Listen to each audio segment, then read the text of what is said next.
Welcome once again, students. Right, we are still continuing with this, right, with these compounds that are derived from what? From alcohols. Now, imagine now, like you are given this ring, right, attached to a phenyl ring, right, a cyclohexane ring attached to a phenyl ring. Imagine now, like this is our target molecule now, right? How are we going to disconnect this one? Remember, I said, right, if now like we've got an alkene using our chemistry from the previous years, all that we do, we know that now like we have to add water across a carbon-carbon double bond, right? Once we add water, we will generate an alcohol. Then it's going to be easy for us to work with what? With alcohols. In terms of what? Disconnection approach, because we've already worked now like with alcohols. Now, if I look at this structure here now, if I'm going to add water across this carbon-carbon double bond, right?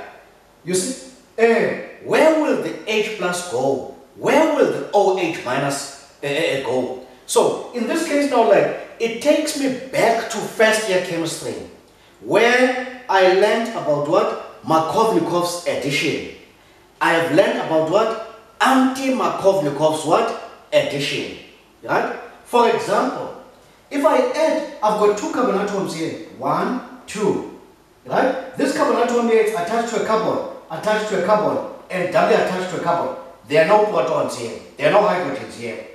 This carbon here is doubly attached to this carbon atom, and attached to this carbon atom, and attached to a hydrogen. So there's a hydrogen here.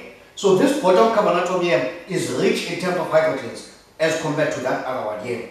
So according to Markovnikov's addition, Markovnikov's addition states that anything that comes from outside and it's going to be added across a carbon-carbon double bond, right? That positive species, that proton, if it's a proton, will go and attach itself to a carbon atom that has got more hydrogens attached to it. So in this case now, like according to Markovnikov, the hydrogen from water will come here, right? Will come to this carbon atom now. Then I will show it by red in this case. I know that like I've got that hydrogen, which is, you know, like there is already a hydrogen here. Now I am adding now, like you see, like the new hydrogen, which is red in this case, right?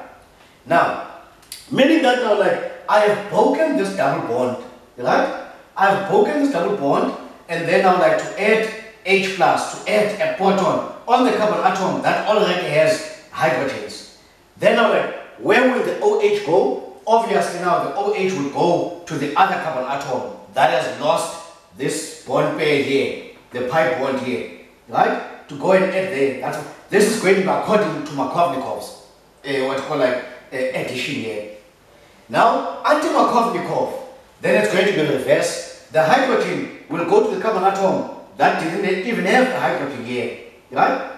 You see? And then the OH will go to the carbon atom that has got more. That's anti-Markovnikov. So, if I were to follow the disconnection of this route here, right, I will end up, yes, with this alkene and also a competing alkene there. If I were to follow the anti-Markovnikov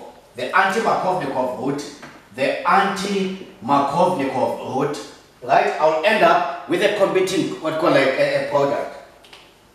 Now, let's follow the Markovnikov's, what called like route here. So what's going to happen here, like it's the usual. Your Ni bond, it's going to what? It's going to break. We break this here. What then do we form? In this case, we end up with this system. Here, we end up with our ring. There's our ring. Beautiful. I love this. There's my H here, my red H here, right? And my OH there. This. Let's just write this one as red H so that you are not confused, right? There we go. This is what we had. Now, this carbon atom now like has lost this bond pair. It becomes positive in charge. Then +1 on the side, plus our aryl, whatnot, carbanion, that side. Then we know that now, like, whenever we have a positive charge and a single bond and a source of electrons, we expect movement of electrons.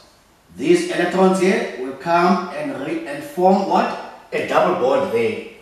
Then what we get in that case, this is what we get, right? Then we end up with this system here. There we go. There we go. This is beautiful. I love this. There we go. Oxygen. This here. There's my hydrogen there. The oxygen now like has donated its lone pairs. Then its lone pair, oxygen becomes what in charge?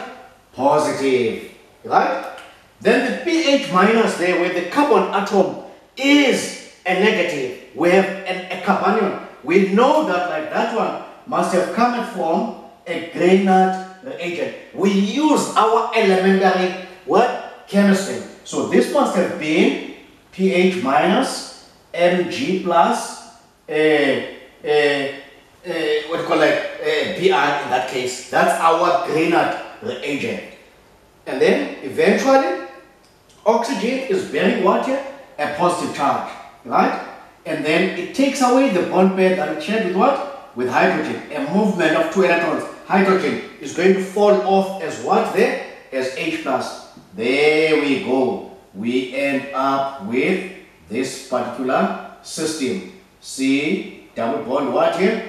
O 1 2 1 2 plus what? That falls that side plus H plus. Are you with me? So this is my retrosynthesis, right? Retrosynthesis. What? Retrosynthesis. What?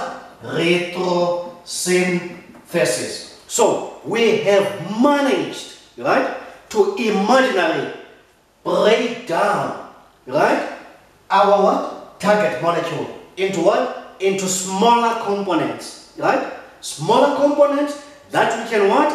Reassemble. That is now like when we are going to what? To synthesis, right? Reassemble those and then we get our what? Our product. Let's see, right? Or I'll show you that in the next class, okay? Thank you very much.